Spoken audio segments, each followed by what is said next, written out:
É muito bom estar aqui, uma grande mobilização do povo do Paraná em defesa da Lígia Puppato. Nós queremos ver a Lígia Puppato, deputada estadual do Paraná. Sabemos o quanto ela pode contribuir para qualificar os debates, para fazer bons projetos que, de fato, possam mudar a vida do povo do Paraná.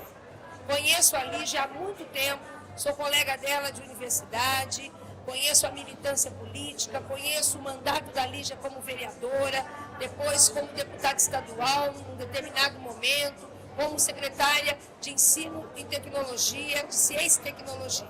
E sei que a Lígia na Assembleia Legislativa vai fazer a diferença.